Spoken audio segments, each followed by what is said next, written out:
All right, so I'm Jay Strandy here with the Vet Spec with Rich Mittman and a few of the past commanders in the Post 108 American Legion. I'm here with Paul Hassing. He was a former, what commander? Department Department State State Commander for the American Legion. for the American Legion, and he was a retired Sergeant First Class from the United States Army. Yep. So with that being said, we'll start with, why did you join the Army? What influenced you to join the Army?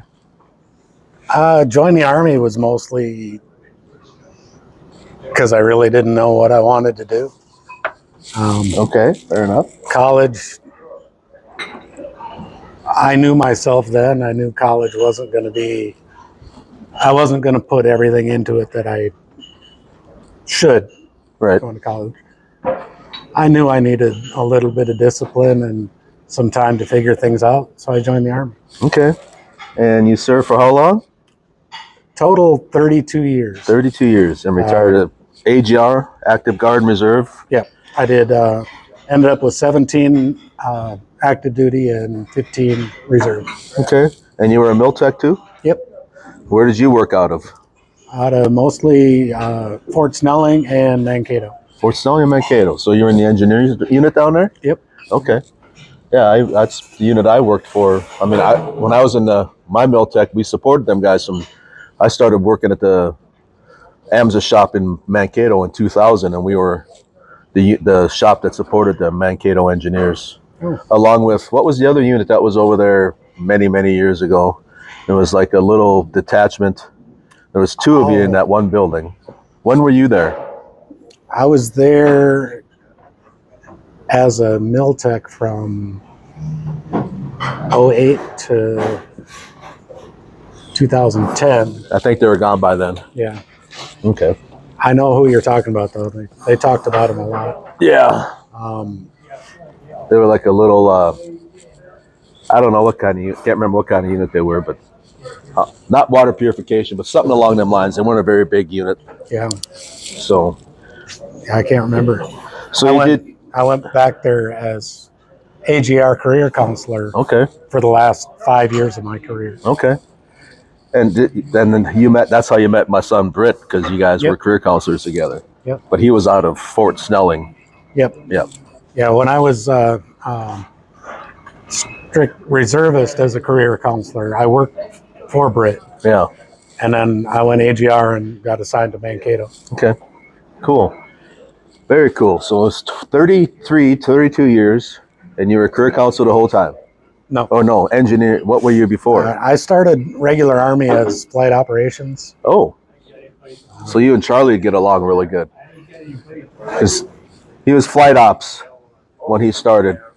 Charlie flew planes in the Navy. I got $2,600. Wow. Navy year. Navy year, you said? Yeah. Naval aviation. Yeah. So how long were you in that MOS? I did that regular Army from 82 to 90. Okay. When I got out the first time, my unit, they couldn't have a going away party for me because my unit they were just invading Panama. Oh. As I was out processing. That was just cause, right? Yeah. Yeah. So you were active duty. Yep. Yeah. Okay. Where were you stationed at? Regular Army, I was stationed in Germany, Alabama, and Hawaii.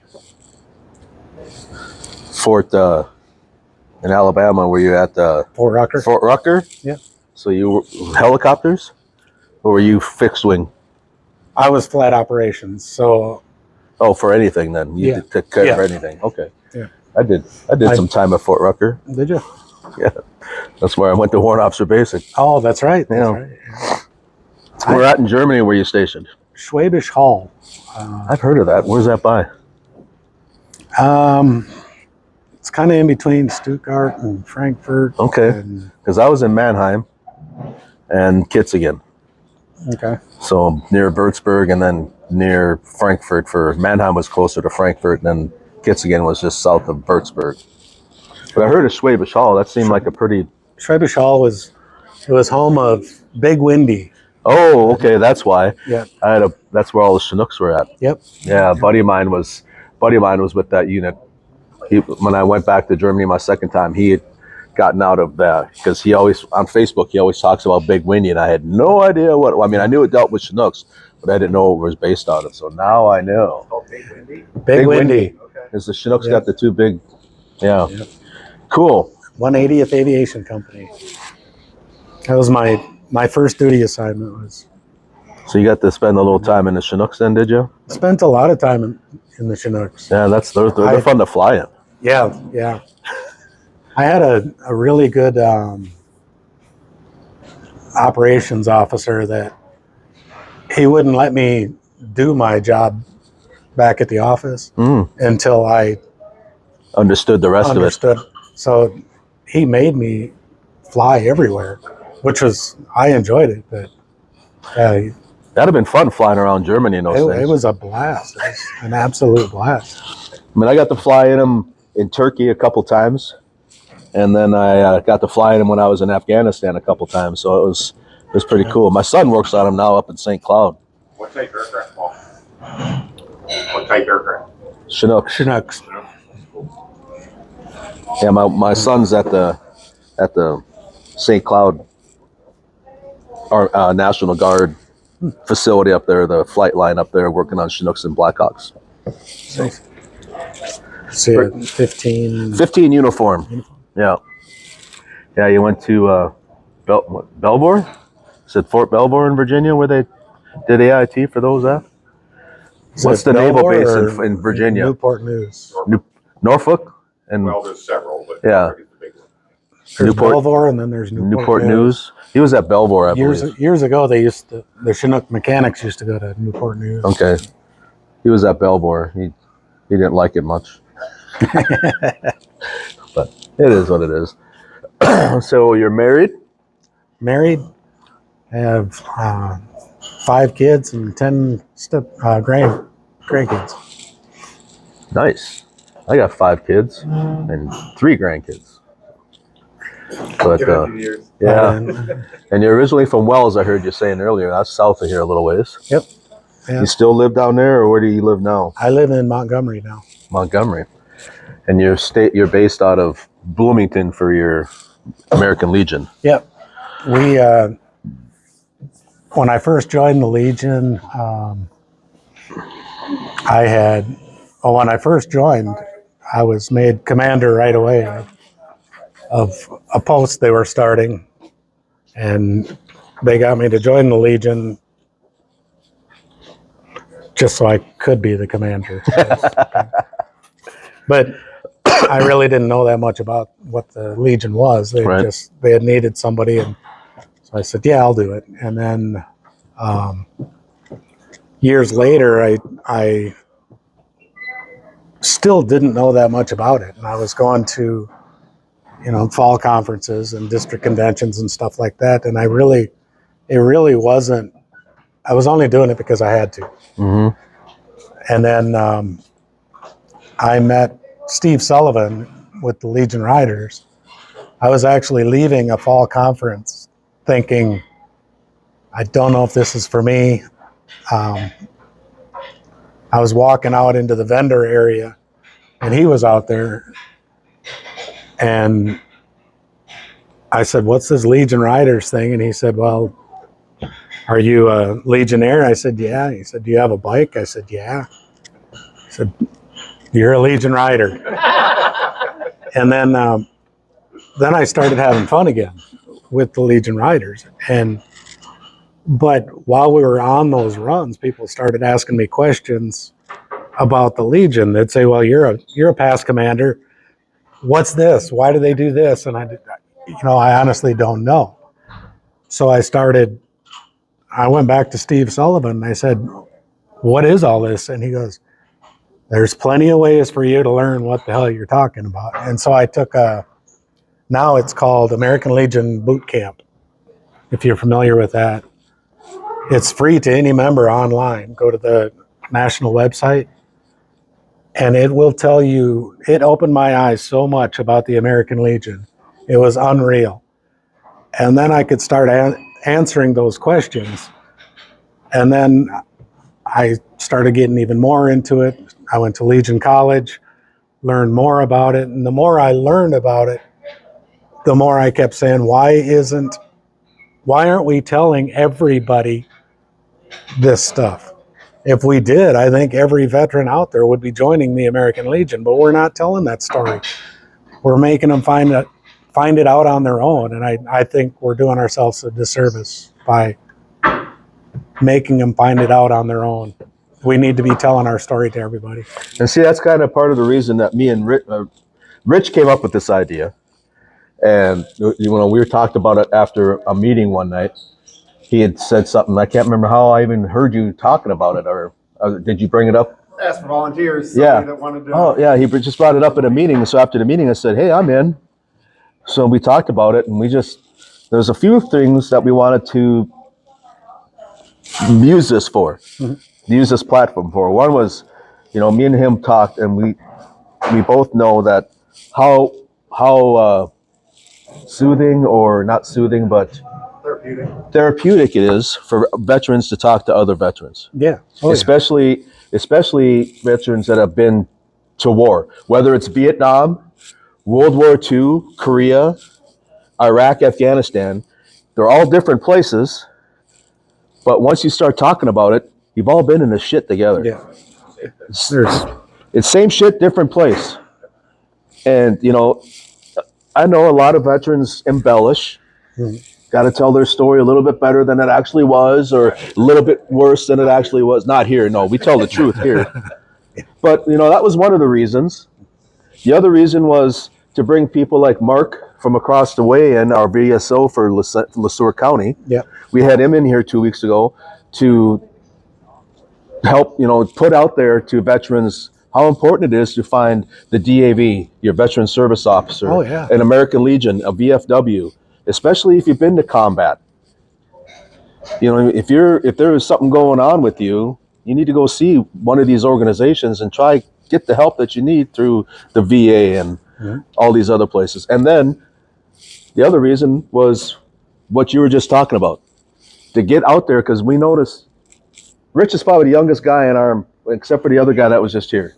Steve's pretty young. Steve, He's a little younger than me. But they're the two youngest members we got. And before other than these two, I'm the youngest guy in this place, and I'm 58. Yep. So what's missing here? All these young kids. We had 3 million people at war for 20 years. Where they at? These places should be packed on meeting night. We struggle to get 18 people to our meetings once a month. And I think 18's a lot. Yeah, 18's a lot. I know. That's why I said we struggle. there's a big disconnect. I think one of the reasons is because a 25-year-old doesn't want to hang out with me, Right. and that's kind of how they look at it.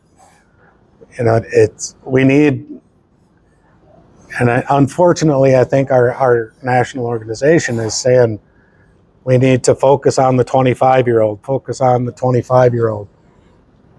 But I think we need to focus on every age. Right. And once we get back to every age, the 25-year-old will hang out with the 30-year-old, the 35-year-old. I think we're missing that big gap in between. Mm-hmm. And somehow we need to bridge that gap. Yeah. I remember a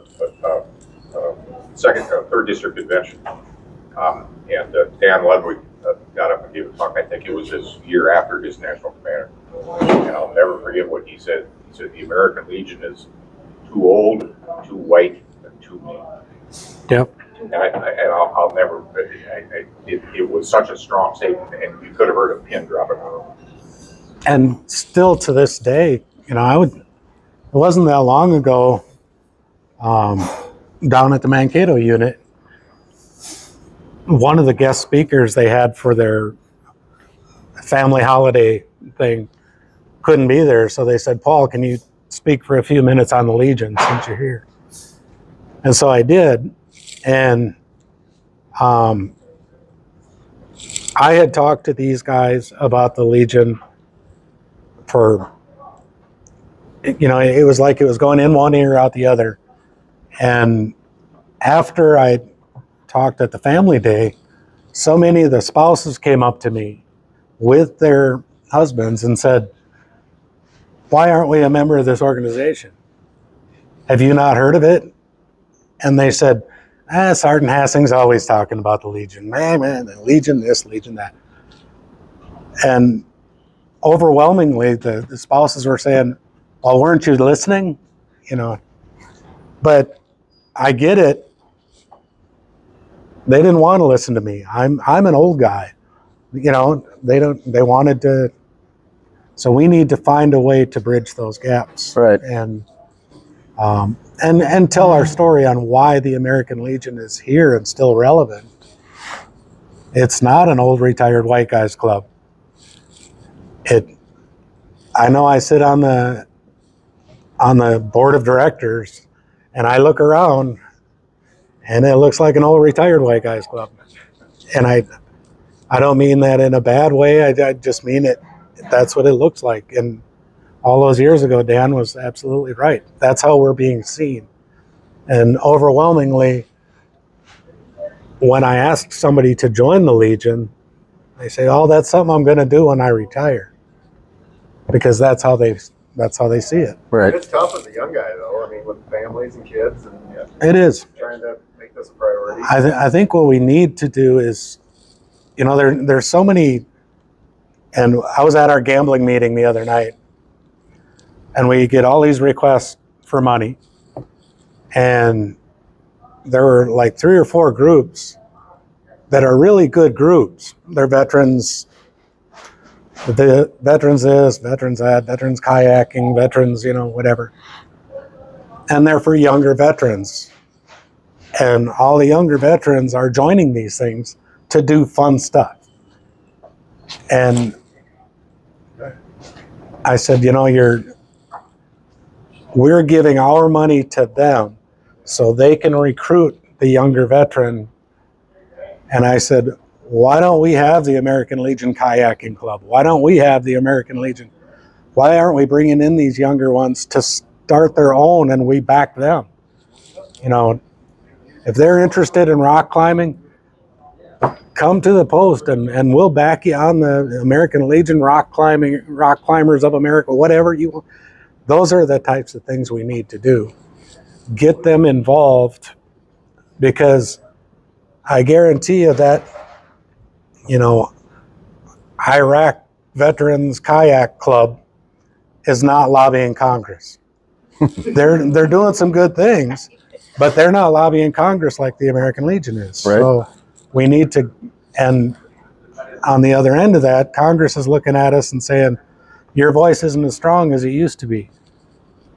So we need to get it back to where our voice is something they listen to. We're talking about Veterans Day on the Hill and how we need to go out and storm the Capitol again. And I thought, remember the days when they came to us? Before they ran for office, they used to come to the Legion. You couldn't run for office. If the Legion didn't back you, you weren't.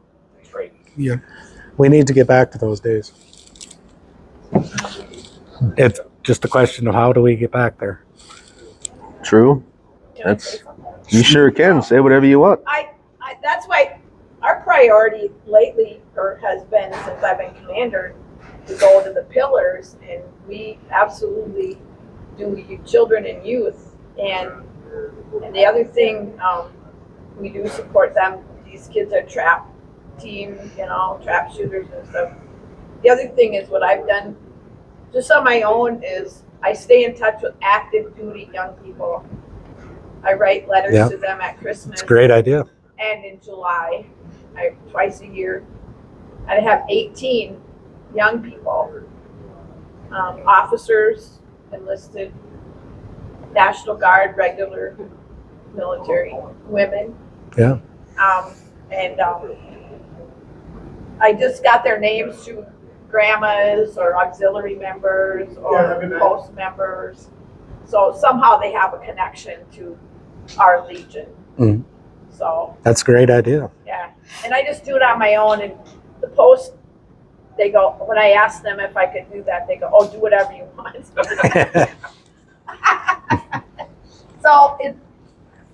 But I think we'll get some members out of that. I mean, we've had oratorical contest winners. He's now in the league. He's now on active duty, or he's in ROTC. He'll remember that. He'll come back. Yep. And I think that. Oh, just like you that gotta kid. Get him before they're in the military. Just like that kid that we just had. Caleb was his name? Yeah, it's That's Caleb. what- Civil Air Patrol guy? That's what she's talking Oh, about. that's what she's talking Yeah, about? he got a national award from Civil Air Patrol, Very cool. and he's been involved in that since he was like 12 years old Mhm. in the Mankato. It's a good organization. He will eventually be a state representative or a governor or maybe even a JFK. I mean, he's going lots of places. Yeah, What year is he in? He just graduated, didn't he? Oh. He's in 2 years. Mankato State. He's at Mankato Sophomore. State. Yeah, he's Oh, a okay. freshman, isn't he? Freshman or Oh, sophomore. no. He's, No? I think so. he did So- post-secondary. He had Oh. school. Oh, okay. But he's a great kid, Heck of a kid. and he was homeschooled. I found him at the library. I met him at the library because I was Who's that? looking for an oratorical contestant, and he did it 3 years. Oh, Caleb? Yeah, Yeah, Caleb. He's coming in on February 2nd or 3rd, 4th. Oh, you're gonna talk to him? Oh, awesome. Oh, cool. That'll be really good. I mean, Try to get that younger generation in a little bit. I mean, Yeah. this is the way to do it. I mean, I talk to my son about it all the time. I talk to Britt about it all the time. And now that he's working up in Cambridge out of the Army, I'm going to see if I can get him to just, join our post and transfer if you want to, but, I was join. going to say he was a member. But Is he? he was. Yeah, was he? I'll have to Because talk to him I again. signed him up because he was with the Riders for Okay. a little bit. We rode years ago. It was we kicked off the. Legacy. It was the parade up in Minneapolis. This was years ago. Winter Carnival? No. No, we had our motorcycles. Yeah, Oh, Aquatennial. Aquatennial. Yeah. Yeah, because then they came down to my place. That's why I met Paul. Oh, really? Yeah. Yep. Britt had messaged us and said, hey, me and some of my buddies want to stop by. I want you to meet them. I'm like, okay. So they came down. That's why I met Paul. And who else was with you guys? Mueller. Yep. And your wife rides, right? Yep. Okay. Yep. Yeah, she switched to a trike now, but So you just got to be in the Legion to be in the Riders. I mean, you can sign up, Legion Auxiliary or Legion SAL. Auxiliary or As long as you SAL. own it by but you just sign up any of the online, yeah? Legion family. You don't even really need to sign up wherever there's a chapter. I know around there's there. one in St. Peter. There's a St. Peter's got a really good one. I belong to one, Nicollet, Nicollet. Yep. They got a good one. New Ulm, Faribault. New Ulm. Around here. I've talked to LeSueur, Montgomery, and Lonsdale. All of them want to start chapters, but they don't have anybody that will take the lead. Okay. And so they're looking at doing some sort of a combined. I'm guessing they'd be looking at La Center, Montgomery, Lonsdale. New Prague has a chapter, but it's gone dormant. And so they were all looking to. So they have meetings, monthly meetings, like, Yep. Yeah. Some chapters, because it is up to the chapter, some chapters charge dues, some don't. Like our chapter in Bloomington, we don't charge dues. We figure you already pay your dues.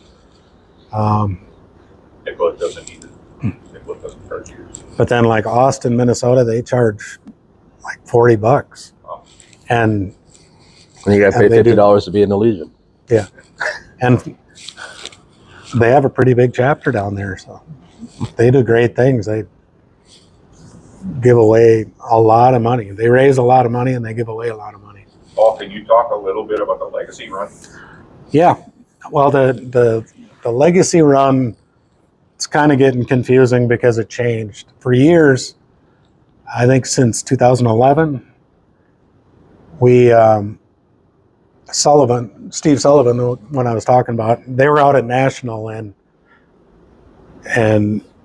every state commander has to go up on stage and present how much money they've raised for, at that time, was the Legacy Scholarship Fund, which is a scholarship that pays out for the children of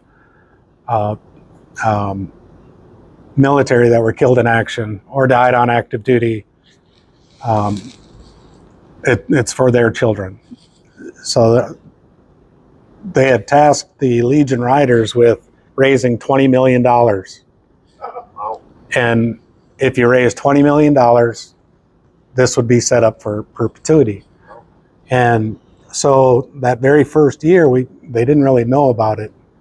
And James Kofer was the state commander, and he had to get up there, and he was embarrassed because he donated $1,000. And he looked at Sully and said, "This won't happen again." So from there, we set up the Legacy Run that we went on every year. And each year, it got bigger and bigger and bigger. And so to this point, when it ended, when nationally they had raised the $20 million, 1.7 million of it was from the Minnesota Legion Riders. And it was just a great run to be on every year, to be a part of that one year. And I felt bad because I knew I was going to be deployed, and I didn't tell Sully, and I didn't tell anybody. And Sully said, "This year I want to raise $250,000 in Minnesota, $250,000." I said, "There's no way. There's no way." He goes, "Yep, we can do it. We can do it." So I got up on stage at state convention, and I said, "All right, if we raise $250,000, me and Steve Sullivan are going to get up here at the next department convention, and we're going to do a dance in pink tutus." I remember that. And I knew I was going to be deployed, though. So I kind of threw Sully under the bus. And he did it, though. And we raised the $250,000, and he got up there and So that run still doesn't go on anymore? So now, since they raised the $20 million, they've changed their focus. They've raised the money for the Legacy Run, and now they raise it for, it's the Veterans and Children's Fund is what it's called. That's the national thing. So the riders in Minnesota, at one of their meetings, they decided, because we kept hearing from different legions around the state that they want money to stay in the state of Minnesota. So the big run we have, which is every year is a 4-day run, they decided to have the proceeds of that go to the Fund 85 run. Fund 85 is the American Legion Veterans Assistance Fund, and it's for the state of Minnesota. So when you're going through hard times, anything happens, you can have the greatest job in the world, have a house, have everything. You're going to work and your transmission goes out. Well, now you're screwed. You can't get to work. You can't. We know how spiraling effects can play on, especially a veteran and a veteran's family. One thing leads to another, to another, to another. We want to stop that spiral. So we have, you're entitled up to $5,000 lifetime. So if you need $1,100 to fix a furnace or whatever, you still have the rest in the hopper. But you apply for it. You are vetted to make sure that people just aren't going around trying to get money. You're vetted. But like I said, it's up to $5,000 lifetime for a veteran. That in itself is great. That's what we're raising money for.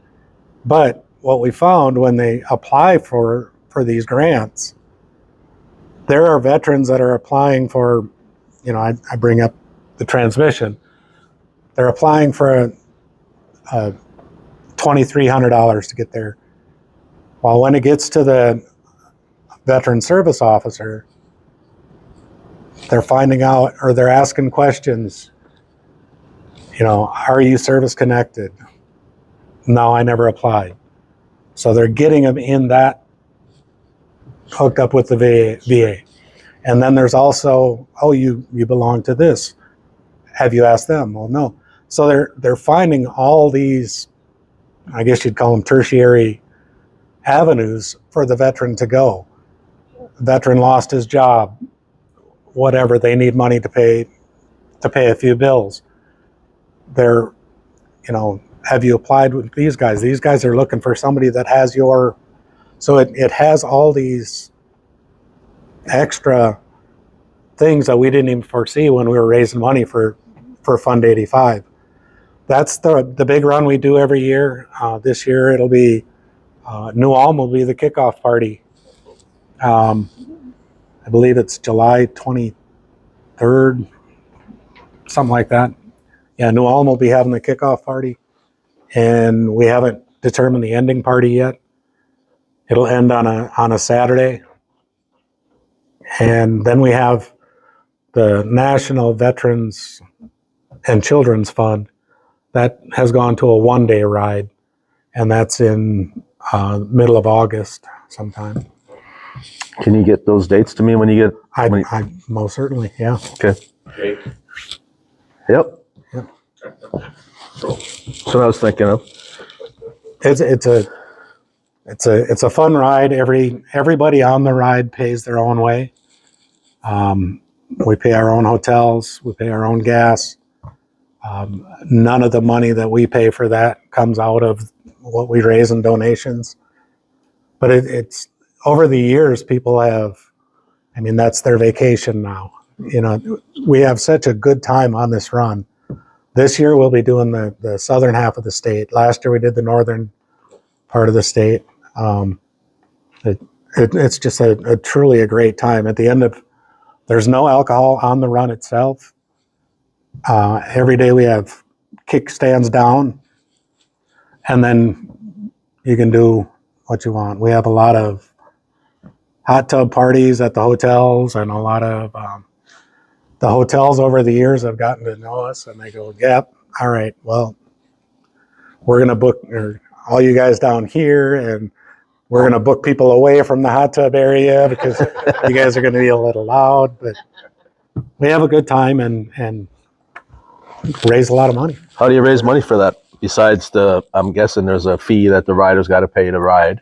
We along the way we collect donations from, and the idea is, say if we're starting out in New Ulm this year, so people, legions, whoever from the second district and stuff will bring their donations, whether it's through gambling or what they've raised.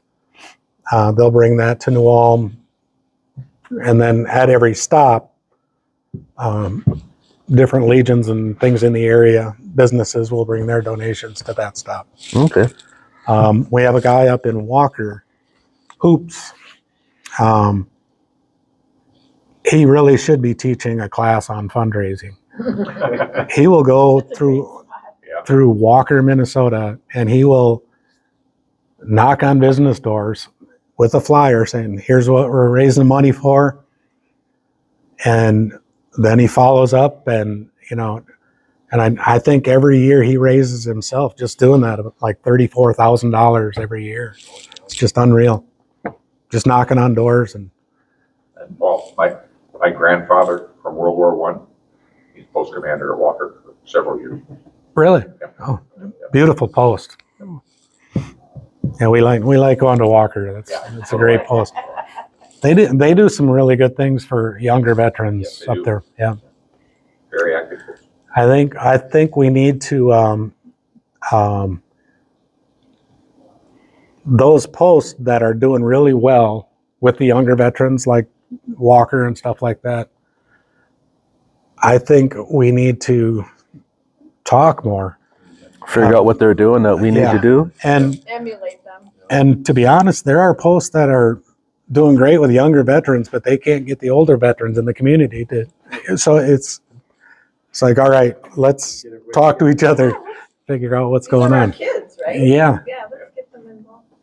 yeah. So that I think the Legion can go back to At 94, I think, was the all-time highs for state of Minnesota. Probably.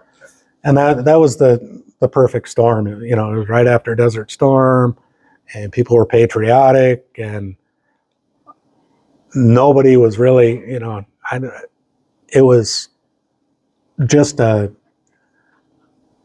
the Legion anyway, it was, everybody was joining things. It was just a great time. But I think Iraq and Afghanistan probably just lasted too long. Probably. And I think, I think there are a lot of the younger veterans that are just right now, they're just tired. They're coming back and they're still dealing with some issues, but now they have families to raise, and they're trying. My fear is that they're trying to keep everything bottled up so they can take care of no, I'm strong. I'm taking care of my family. I'm taking care of my house. I'm doing everything I need to do. And then one day they're going to realize maybe I shouldn't have kept it all inside. Maybe I should have talked to somebody. And we need to, without hounding them, we need to make sure we're there for them and make sure they know we're there for them. So they're not holding it all in until their 40s and 50s, and then everything goes.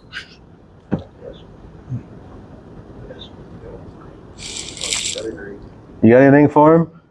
I don't think so. It's been good. It's been good. Steve was happy with it. How many riders are on the 4-day run? On the 4-day run, that can vary.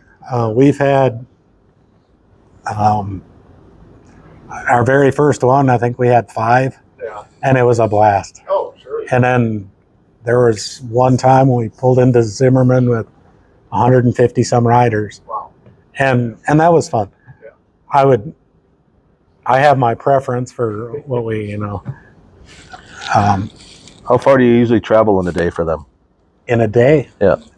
We And if don't. you're going to go through southern Minnesota, I'm guessing you probably. I mean, how many hours do you ride a day? You normally. We're old. Yeah. So we try to keep it, maybe 50 to 75 miles between stops, Yep. if that. Yep. There's times we've gone 8 miles to the next stop. It's been an important stop. Yeah, and it all depends on the day. We'll have usually a post. Throughout the year they'll get to us and they'll say, "Hey, we'd love for you to do a breakfast stop. You're going to be in this area."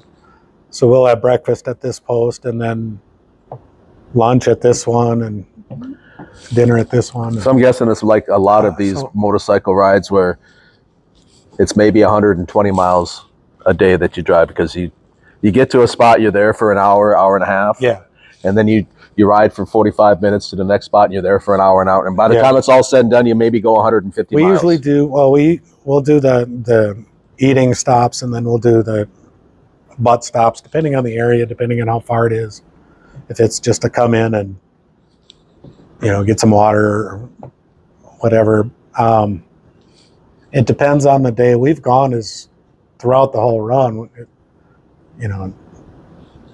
there's been years where it was a couple thousand miles put on the bike and then there's been years where it's not so much. The one year they did I was deployed, they decided to do the whole west side and then east side, and that was a nightmare. Because you get up to northern Minnesota, sometimes there's a long ways. it's a couple hundred miles between legions. Yeah. So, a couple hundred miles between places that got gasoline. yeah. So I mean, I've been on Highway 2 up there. You drive a long time between towns. yeah, we usually start at like 8 in the morning and we're done by 5. Usually for the day. And then Saturday night we'll have wherever the ending party is. We like to do it where there's a hotel nearby, so people aren't having cocktails and then getting on their bikes and having to go somewhere. We used to end it on Sundays, but too many legions were closed on Sundays. and then they would do a special opening for us. But then if they're going to do a special opening for us, then they want to make some money too while we're there. And So then you get your riders all hammered again. yeah, and then you gotta figure out how to get home. Yeah. So we decided to have the ending party on Saturdays now with a hotel nearby. That makes a lot of sense. And then Sunday morning, everybody can just Get us on the list for this summer. nickel it. Post 108 on the list. Yep. Make us a stop. For a stop. Yeah, I'll let them know. This will be actually a great stop, great place to stop. But if they're gonna do it on the 23rd, we might be having their celebration, and that would be great to have them in town. That would be the organizers. Oh, They could be on the parade. it'll be that weekend. Yeah. So I think They could be in the parade. when is your? We don't know. I mean, We we're don't know just yet. starting to plan it. Okay. We hope we can. I think the 23rd is a Wednesday night. That's the kickoff party. So the actual run would start Thursday morning and then go to Saturday. Yeah. Awesome. We don't have a hotel. No. We got the inn. Yeah. Yeah, that won't fit all them Hang guys. it, hang it, hang it. So, You so could stay in the jail. We would be more a stop along the way. Yeah. We would not be an ending stop. Right. so either a rest stop or A dinner, a food stop. or a lunch stop or something. Yeah. That might be actually good if you want to get interest. We like to go to places that are interested in having a Legion Riders chapter, just to kind of bring awareness to it. I know I thought you were a part of the. I was part of the CVMA. Okay. I don't like them guys. I mean, I like them, but I didn't like the chapter that I was in. It was great for a while, but then And it just it's very different to me. CVMA, the ones I knew were a lot of Type A personalities. The Legion Riders was truly the American Legion family. It's Legion, Auxiliary, and SAL, and everybody's got a different viewpoint of. It wasn't just a bunch of veterans getting around. It was a bunch of veterans. The Auxiliary kind of keeps us in line, you know, and then you got the SAL there that were. It's the dynamic works. I mean, we do a lot of really good things as a collective here between the Legion, the Auxiliary, and the SAL. I mean, the SAL does all the cooking. Auxiliary, you know, we just. This is truly a really good family place because my wife and my mom is what got me here. So they went up the street to the lawyer, and on the way back, they're like, "Let's stop in here." And Don gave him a tour, you know, and so my wife said something about it, and I got a hold of Doc and Don, and next thing you know, I'm on a walk at work, and I get a phone call from Don. He's like, "Hey," or Doc, and I stop in, and here I am 2 years later. And just, you know, I'm glad I'm here, to be honest with you, because Glad to have you. Yeah, I keep telling Tracy, I was like, it gives me a purpose, you know, especially in the wintertime. The summertime, Glad you're here. Yeah. summertime I'm busy, but in the wintertime I love being part of this place because I'm here Wednesday night cooking, I'm here Thursday night playing poker, I'm here Monday nights for this, and you know, I'm not here as much as Charlie and some of the other guys, but I'm here. I'm usually here 4 days a week, which I never thought in my wildest dreams I would spend that much time at an American Legion, but here I am. Thank you. So I'm here all the time for the blood. yeah, I'll be here next time. I have a question. What I saw in the Legion paper about they're going to start a classic car group. Oh yeah. What we're just talking about that veterans doing things.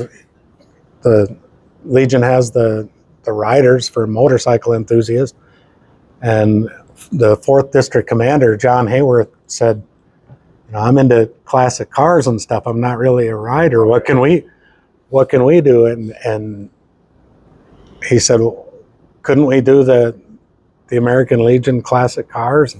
So it's like the Legion Cruisers or something like that. They're Yeah. calling themselves. Yeah. Something like that. I just read it. Yeah. No, it's. It sounds like fun, though. I'm looking forward to doing a lot of things together with them.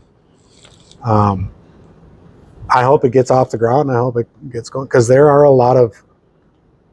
Well, there's I know there's a lot of all around there's a lot of places around here that have roll-ins. They bring your cars and your motorcycles. Henderson, Yeah. Cleveland has them throughout the summertime, once a month. Montgomery has it. Montgomery, yeah. So that'd be I cool. just think You it could sounded do. like a good time. I mean, I can't You get a roll-in at the La Center American Legion. How cool would that be once a week? Yeah. I can't. We did it once. We did I it. traded it for a motorcycle. It's been in storage all summer. Cool. So I'm gonna have to ride your motorcycle this year You want to? just to see what. Doesn't 24 have the new sport mode and all Oh, that yeah. stuff on? Yeah, it's a rocket. I just wanted to try that out. It's the fastest thing I've ever ridden.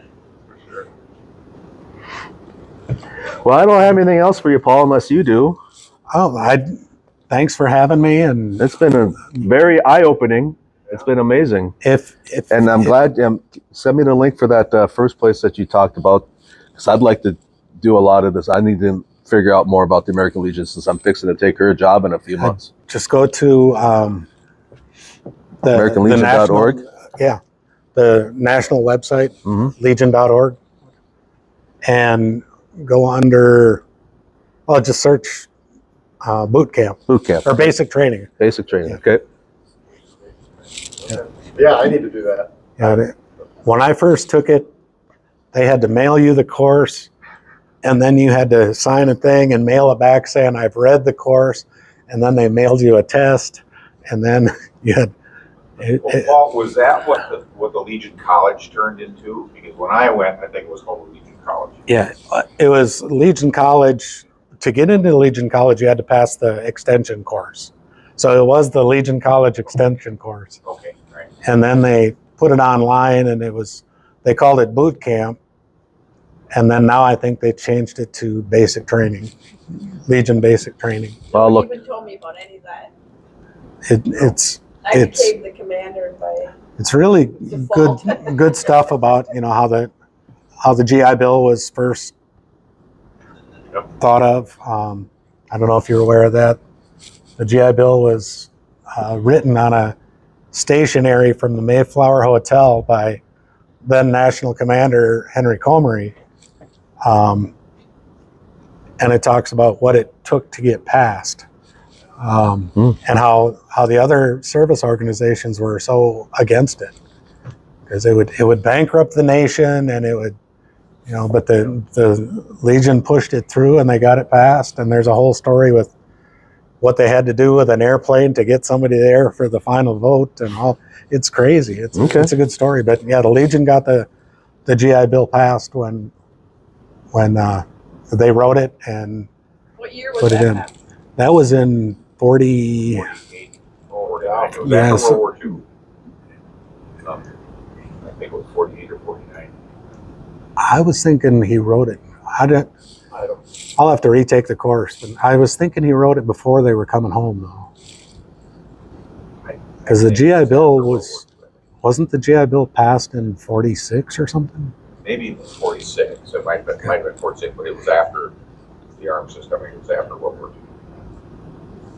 Yeah, I would have to look it up, but it truly is a great story because it wasn't even going to get out of committee until there was some guy in Alabama or something, and he was sick. Sonny Montgomery. Was it? Okay. Yeah, there's a Sonny Montgomery from Mississippi or something. Yeah, just to get it out of committee, and then it's a great story. I hauled his butt out from Da Nang to USS Ranger when I was stationed in Da Nang in Vietnam. Oh. I took Sonny Montgomery and his group out to the USS Ranger and had Christmas dinner on the Ranger, and then had to haul him back to Da Nang. So. Yeah, I had to. When I was at Fort Rucker, I was a general's driver for a while, and I don't know if somebody was mad, or I thought somebody was mad at me or something, but they said, you got to work this weekend. And I said, the general ain't working this weekend. Well, no, I got it. Well, it turns out then I was the driver for Jeremiah Denton, who was a POW. Oh, wow. Yeah, he Oh, I was heard a of senior POW at the Hanoi Hill. Yeah. And so I was his driver for, it was like 3 days around Alabama. Man, that guy could drink. Oh man, he could drink. Ooh. And he didn't care if you were in a government vehicle. What are they going to do to him? Right? Yeah. He's already Oh, been no, through I hell, mean, right? But he didn't like to drink alone. That was the thing. You didn't care if you were in the government. Yeah. Really good guy, though. Really good guy. So it turned out it wasn't punishment. It was an honor. Cool. Very cool. Well, if that's it, I ain't got nothing else. We're going to wrap it up for the night. We really appreciate you coming, Paul. Yeah. Thanks for having me. Yeah, you bet. Thank you very much. Appreciate it. Thank you, Paul. Thanks very much. Thanks, Charlie.